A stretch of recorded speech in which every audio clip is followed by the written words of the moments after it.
Moving right along in 2014, Cheryl returned to the X Factor UK for 2 seasons, joining the panel of Simon Cowell, Lee Walsh, and the great Mel B of the Great Spice Girls, which I think is so cool having both of them on the show. Yes, and they had a great dynamic too. I was worried. I was like, oh no, what if they hate each other like Nicole hated Cheryl? But yeah, no. And like Mariah and Nikki, hello. And during this time, she released the first single from her new album, Crazy Stupid Love, in June 2014.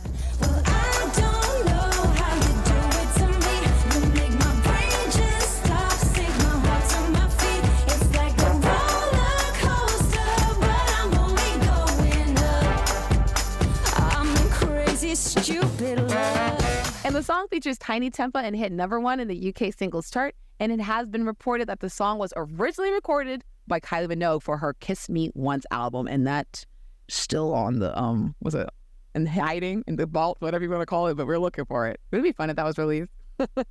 Yeah, I would love to hear that. Yeah. Yeah, this song's interesting. I think this is another one where the first time I heard it, I was kind of like, you know, Valid. But it's super catchy.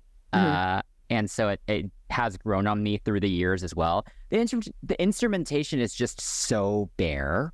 Like it's literally just this like step clap beat the whole time, and then there's that like saxophone moment. Yeah, so I think I don't love that because I just think there's just so much more you could have done with it. That's valid. But I think she sounds great. I think it fit her voice yet again. I think Tinie was a great feature choice. Like he was kind of everywhere at that point. He was. So, and her promo was good. So like I have good memories of kind of this time in her career. It's not my favorite of her singles, but I think it's fun. Yeah. What do you think? I understand that sentiment. I think with Under the Sun, how like it was like not the last single, but like kind of around the last singles that we had heard from her. So I guess it's kind of like a pickup from where we left off situation. I don't know, dude. Like I'm trying to make sense of it. I feel like after so many EDM inspired singles, I guess this was like a nice switch up. Yeah. I guess sonically, and then coming from the 10 tour, it was fun. It was safe for sure. It sounds almost like a movie soundtrack in a sense, like song, where it could be placed in a rom-com. Obviously because of the title of the movie, but not because of that movie. But like, oh shoot, yeah. I mean, not realizing. But yeah, it just kind of feels very like safe by the numbers pop track and doesn't feel like Cheryl, the album, and also Cheryl.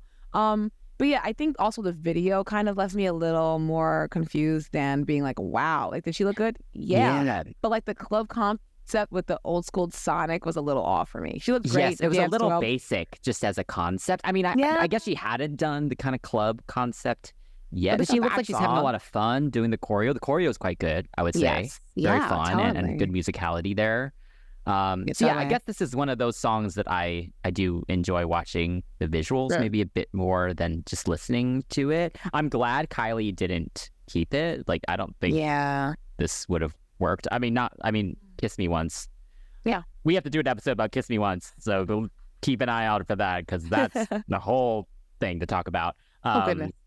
But yeah, the song's fine. I think Cheryl does elevate it, though. Yeah. Yeah. Oh, yeah. Yeah. Oh, wow, to be her. So the album's second single was I Don't Care, and it was released in November 2014, and it also hit #1 in the UK single chart, making her the first British female solo artist to achieve 5 #1 singles. I don't care, and it feels so fucking good to say I swear that I don't care. For me, this song did not deserve the spot, but that's just me.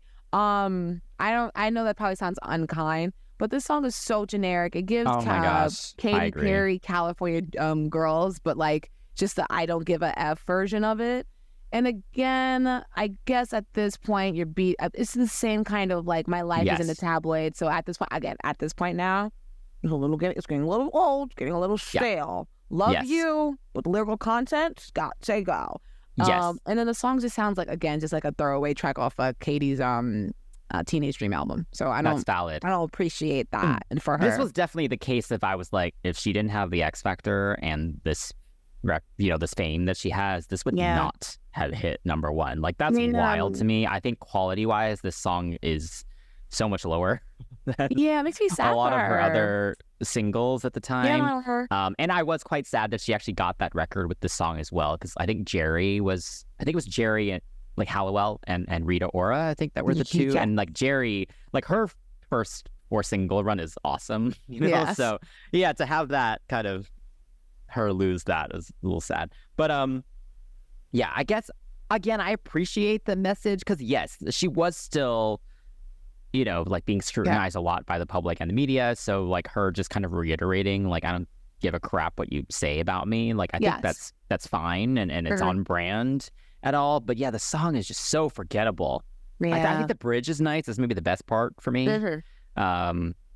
Yeah, the video's nice. Like the color grading is nice. Like I like her on the boat and stuff. Yeah. It feels super summery and stuff. But yeah, just nothing. No, nothing special about it. Yeah. No. Yeah. So the album Only Human was released shortly after, and it peaked at number 7 in the UK albums chart, and it featured an introduction by philosopher Alan Watts, which set the theme of the album to be about living life to the fullest and being true to yourself. Can I tell you something? This album I also listened to in the car, and I was like, sir, I'm driving to work right now. Shut up. Literally, oh my gosh. I rolled my eyes too. I'm going to be honest. I never listened to this album. Like, I did not remember any of the tracks on this album. Like, when I was been listening to this the past few weeks. And yeah, I've totally forgot about this intro. And only rich people say stuff like this, that money doesn't matter and you should just live. You should just do what you want to do. Only rich people say that because they don't have to worry about money. So that annoys me as a concept. Whenever celebrities say stuff like this, I'm just like, screw you. Literally, I was sitting here like in my car, no AC, because I have to go to a job to get money to fix the car for the AC. For you to go, what would you do if money was an object? Oh, I don't know, not drive myself to work. How about that for one? Release more albums. I don't know, sir. What about you? I'm totally joking, but also very much serious. I'm not angry. I'm just kind of like, wow. No, I think it's funny. Yeah, it's funny. We're just being funny guys. But but yeah, you know what? Honestly, I feel like at this point with this album, just hopping right into the whole critique of it. Yeah. Whatever was going on in her life at the time, I'm not sure who she was dating. And again, we're not here to talk about who she was dating, but I think I started to notice that she looked different as well. Like she lost a lot of weight around this time. And I feel like the passion in terms of like, I don't say music was dying, but music was changing around the time. What was really hot was changing around the time. And after a while, you kind of feel like you don't fit in. And I feel like this album has a little bit of that feeling for me. It kind of tastes like, what should I be doing right now? And I just feel a little bit like, dang, I wonder what would have happened if she explored more not genres, but like more sub-genres within the genre of EDM, right? So instead of just doing more big drum ballads and exploding club tracks, what would have happened if you would have explored more 70s disco and even more house concepts? You know, like there are some moments on this album where I'm like, okay, this is interesting, but no, wow. Like Firecracker, I can say I was like, ooh, hang on, honey. Where was this going? Yeah. And she has the tone. She could fit it. I mean, after the Lady Antebellum situation with the whole country pop thing, go off, girl. You better sing your Firecracker. But I like what it sounded like on her voice. The country sound doesn't sound bad on her. But like I said, I just wonder what would have happened if she would have explored more of that, the decades of electronic music, as opposed to just being like, okay, I'm going to do what's trendy or what I did before and hope people like it. But again, it might be her being like, you know, I'm kind of tired. I don't know what I'm supposed to do right now as a musician. Like, I like music, but what kind of music am I supposed to make? I don't know what she was thinking about at the time, but it just right now, this one feels a little anemic in terms of effort. Not vocal performance, not like everyone trying, but in terms of like the cohesion, in terms of like the thematic elements. I don't know how I feel. I don't feel strongly like I love it, I don't hate it, but it's just kind of somewhere like in the middle, and that's where this album sits, somewhere in the middle. You know? Well, I kind of felt the same way as you. So then when we were doing research for this, I listened to interviews and I read a lot of interviews that she was doing at the time. Sure. And I mean, of course, it might just be a PR thing, but like she speaks about it quite passionately, actually, this album. Interesting. Which also I was like, I don't feel that.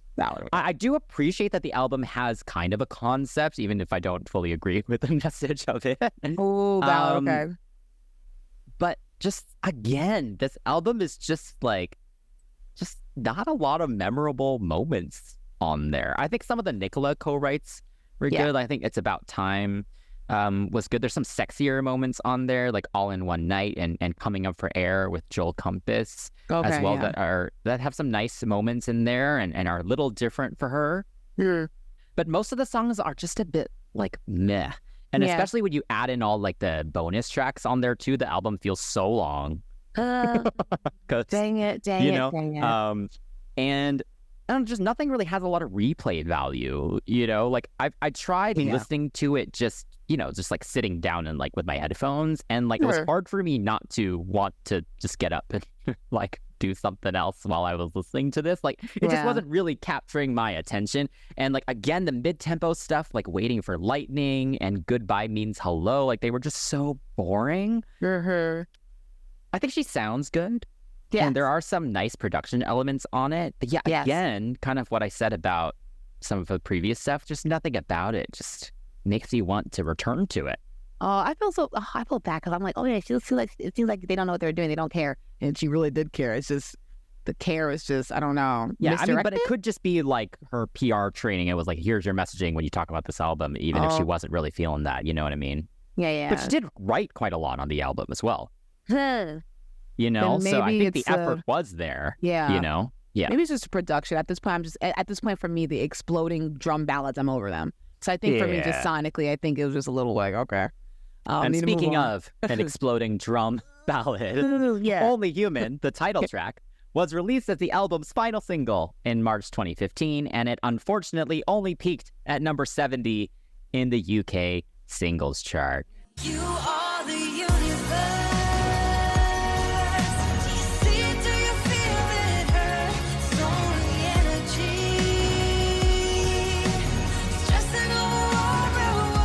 I don't mind the big drum ballads. Like I think with this one, it sounds nice. Like the electronic elements are interesting. There's a big build to it. There's like an epicness that they're trying to kind of bring to it.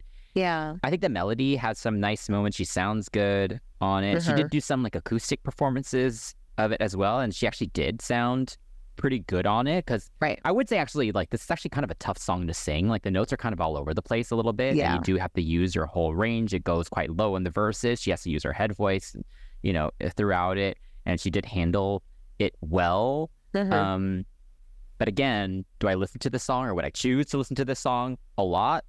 No. That's valid. I think for this song, the concept was interesting. Obviously, it's a titular track, so like let's just go for it, right? The vocoder and the isolated vocals were the chilling moment where I thought, okay, mama like, okay, cute. Again, I just think that the production is heavy in the chorus and it's okay as a song. The meaning is great. Like if you take the music away, the words mean so much, and I appreciate it. But overall, maybe I don't understand what was happening in the whole pop culture that was going on in the UK. But just sonically and just listening to it, I could understand the icy reception toward it. Like it's not as dynamic as it masquerades itself to be. Yeah. And like I said, at this point, I just think the titular tracks in her career aren't as strong as some of the other like album tracks. But yeah, like I said, I do appreciate her voice. I don't think she's ever come across as lazy. But yeah, I think overall on the album, lower register is great. Moments in the higher parts of the song that are good. She's constantly in a state of improvement, and I appreciate that. You can hear it in this song, so I totally appreciate it. Yeah. But again, I just think overall the sound was already just kind of just not good for her. And this current like state of music, the soundscape was just so different at this point. Not so different, but it was different. Yeah. Yes. Yes. So following her departure from X Factor in 2016, Cheryl focused more on her personal life, and she did have a child with One Direction member Liam Payne in 2017. But she was still working on new material, and she eventually would release some new music in 2018. Although Cheryl had said that she had an album pretty much done after signing with the new label 3 Beat, she stated that she just wanted to focus on the singles and went with Love Made Me Do It in November 2018.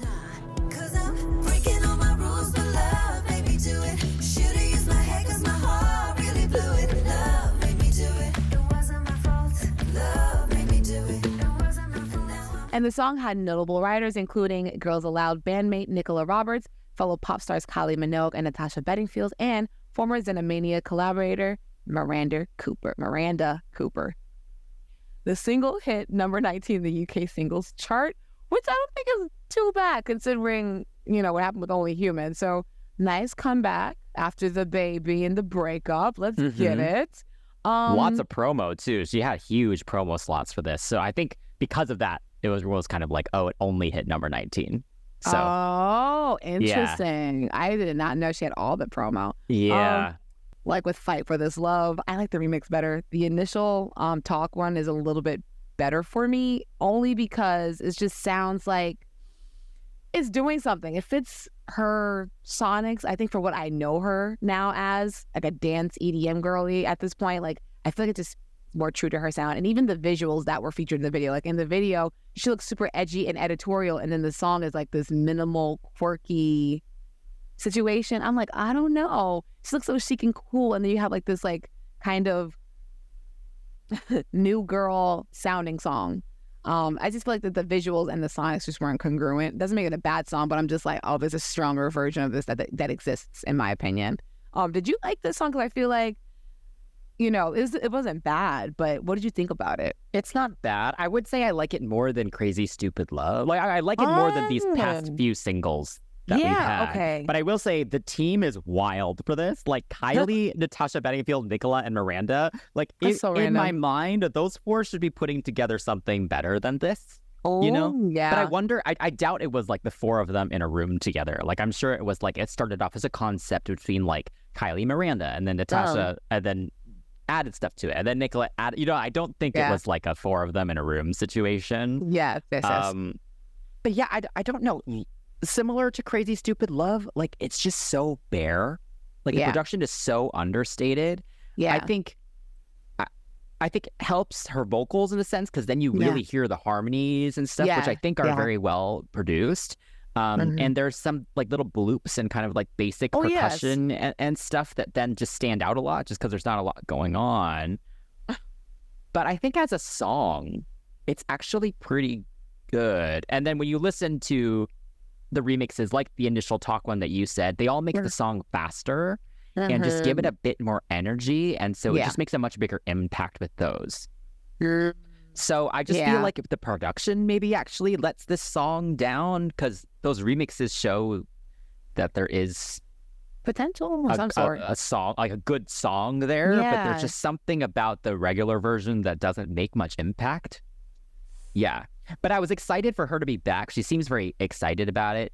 Like, and those performances are good, I would say. Yeah, totally. I love the red bodysuit. But yeah, for some reason, it just doesn't reach its full potential at all. Yeah. I think the wind and the sails are starting to kind of let up a bit in terms of like wow factor. Yeah. So following her participation in the BBC One competition show, The Greatest Dancer, as a dance captain, she released the single Let You in May 2019. So we only got like this, 'cause I let you. Only got like this, 'cause I let you. And the single peaked at number 57 in the UK singles chart with a music video filmed in LA. Oh, right. Yes, Let You. What do you think? I am so tired of this woman getting her heart broken. Oh my goodness. I am so tired of her getting hurt. Oh my God. Like I said, she's become almost like her music has become a diary. It's become like J-Lo, where it's like something has happened and people know about it, unfortunately. So when she releases the song, and it's just like, oh, what'd you let him do? But at this point, it's like the song isn't bad. It's just the same from her thematically. I want a screw you. I want a, I'm not like, I know I'm old, but I'm still here. Like, I don't want that kind of thing. But I want her, that sounds crazy, but in pop, she's old. Let's just say that. Yes. But yeah, I want something that's a little bit more like, I am Cheryl, I am woman, hear me roar, without sounding too Katy Perry-esque. Oh God, we're not going to talk about that. But something that's just like badass, and this just wasn't badass for me, and she could deliver badass. The song is okay, I guess. In terms of trend, she was right in there with the whole like retro 80s thing right before the 2020 took it and like vomited it everywhere. So good for her. Good for her. Yeah. Good for her. So that's valid. Yes. And the video was cute. She's back in LA doing her thing. Like, she looked cute. Yeah, She knows what she had to do. Yeah. But that's it. It's fine. I think the chorus kind of lets the song down a little bit. I think the verses are nice, but the chorus just doesn't really go anywhere. It just feels a little simple. Yeah. I really don't have much to say on the song, honestly. Like, I remember like when it came out, as the chart shows, like there just didn't make much impact on anyone. We don't have to nitpick it. I get you. Yeah. I mean, to be fair, like, the music industry had fully changed already by this time, like the whole downloads era and everything, or streaming era. I mean, so, it's, you can't expect to be number one all the time anymore, because it's much harder to do that. Yeah, totally. But yeah, just the response was muted, and I think that, I don't know. I agree with so that. Bad. In this case, it's heartbreaking. It's heartbreaking. But since then, Cheryl has not released any solo material since "Let You." And in interviews during this era, she was quite open about not trying too hard to be successful, and that if the singles didn't do well, it's time for her to move on with her life. And she said, "I'm not going to jump around working hard and spending time away from my son for that. Is the juice worth the squeeze?" And I agree. It's not. At this point, you already have his legacy as a great girl group member, a great soloist. Yes. So at this point, like, what is there to prove? And we always say that on the show with our legacy artists, like, girl, you ain't got nothing to say except here I am. Yes. Although what I would add to that is you can also at this point just release music because you want to. Exactly. Yeah. Right. Because if you really don't care about the charts, then just release stuff. You don't even need to do any promo for it. If you want to create music, then create music. But I think, I guess for her, it's like that juice really isn't worth the squeeze, because she probably loves the performing and kind of all the stuff. And it's, so I understand. Oh, yeah. That. Yeah. So since then, she has done some acting the last few years. She appeared in the film Four Kids and It in 2020. Also in the stage play 222, A Ghost Story on the West End in 2023. She also performed at Mighty Hoopla in 2021, and that actually featured a cameo from Nicola as well. Yeah. And more recently, when asked if she had any plans to continue with music, she noted that the music industry has changed a lot and she's not sure if she fits in. So it's kind of in line with what we've been saying. So in 2024, Girls Aloud reunited to go on tour in remembrance and celebration of member Sarah Harding following her death in 2021. So, she got to perform her little ass off and killed it on that tour. She did. So, she's so good. Yeah. She's a great performer. She knows her bag. So the fact that she's unable to do it just, like, I guess, more consistently, it probably does hurt. Yes. I'd be curious to know if there'd be any traction if she did do like a Janet alone, Together Again kind of situation, or like a Madonna, or like a Taylor's Eras version of her. Like just a tour just to celebrate her solo career. Yeah. Well, not even a tour, maybe like a very limited engagement. Like, hey, I'm going to be here. You have 3 nights to figure out if you're going to buy tickets or not. Let's go. I don't know what the logistics of that is. I would appreciate that. Yeah, because she would just perform the crap out of it. Yeah. Yeah, totally. She's got it. Her kid's old enough where she doesn't have to be like, nursing him. He's like, he can watch it like he did the Girls Aloud tour. So I'm curious to know if that would be like a possibility for her. But if not, that's fine too. I mean, the girls have done a lot. She has done a lot. She's been through a lot. She's near-death experience a lot, So at this point, I'm pretty sure she's not even just getting started. She has so much time to figure out if she wants to keep making music, if she wants to do movies, if she wants to come to the U.S., even if she decides not to do that. She has so much wealth of knowledge and talent that she could either mentor like she has been doing. Yes. Or just keep, like you said, release music. So I think it's just up to her what life leads her. I just hope there's no more BS that finds her, because she deserves better. Like, fortune treat her well. I mean, it's been interesting because, of course, like at the beginning of Girls Aloud, like she was so blunt with kind of everything. Now she kind of just holds her tongue a bit more. Yeah. But, just that feistiness is still there. We did get to see some of that on the Girls Aloud tour as well. So I just think she's just a great media personality. So even if she just does more reality TV, I'd be here for that. Because like you said, like a lot of the time with these pop stars that become parents, then they kind of, once their kids get older, it's like, okay, now you have time to like do your own thing again. So I'm just curious, like she kind of has, she can kind of do whatever she wants, honestly, at this point. And like she's still regarded as, the nation's sweetheart. Like, she still is like that popular, like across the UK. Like, even at the concert, like she always got the largest reception. Like, every time they showed her for the first time in Untouchable, like the screams were always crazy, regardless of what city they were in. So her name is still there. Like, her reputation is still there. And so she could pretty much do whatever she wants. So that's kind of an amazing place to be in. Yeah. Yeah, that's valid. That's valid. Go ahead, Cheryl. Yeah. Okay, so before we wrap up, any highlights from the discography other than the singles that you would like to talk about? Okay, so I was going to say Firecracker because I just liked it, but I was like, okay, you're being biased because it sounds like country pop, and you listen to Cowboy Carter on repeat. That's okay. I like Firecracker a lot, but also I think my actual like bam boom listen, this represents her music more than Firecracker, is actually Girl in the Mirror. I've been picking little fights with the girl in the mirror, with the girl in the mirror, stressing me to be a woman. Oh, I don't need this today. I don't know quite what to say to the girl in the mirror. I like the performance on the tour too. Like, again, like she does feisty so well, and she's saying like she's gonna take it easy on herself, and she's gonna be like show herself just love. And I'm like, that's the Cheryl. I want self-love Cheryl, not I love you so much. Our love is so amazing together, or I let you hurt me. I want I love me Cheryl, and the song is very much I love me Cheryl. So and Firecracker too, just as an honorable mention, was very much like, girl, I will come for you if you try to come for what's mine. I'm like, yeah, I for your love. So yeah, I still love a girl at heart, but this one is very much like self-lover girl.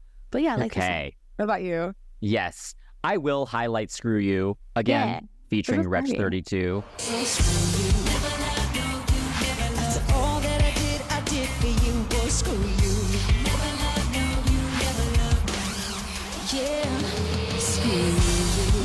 Because it really did deserve to be a single. It's so perfect. It just fits her so perfectly, like in every way. Yeah. And she performed the crap out of it too. So yeah, I do think it deserved a little moment. So yeah, I would definitely add that one to kind of the list of Cheryl highlights. Yeah. True. Oh man. Oh, also class, what would you all like to recommend as like a discography highlight from any of Cheryl's songs? Like, let us know in the comments below. But until then, class is dismissed. Let us know what you all think about Cheryl and her solo career. Let us know if you'd like us to go track by track through the albums, or if you'd like us to do another one of the Girls Aloud members, or let us know what you want from us in the comments below, or you can message us at CCTV Pops on all social media. Again, you can also hang out with us on Patreon to get priority choice. Word up at patreon.com/CCTV Pops. And if you're on YouTube, please like, subscribe, and turn on notifications. And if you're on a podcast platform, please give us a follow, rating, and review. Until next time, that's Chantel. That's Chris. And we're signing off from CCTV, the Nonstop Pop Show.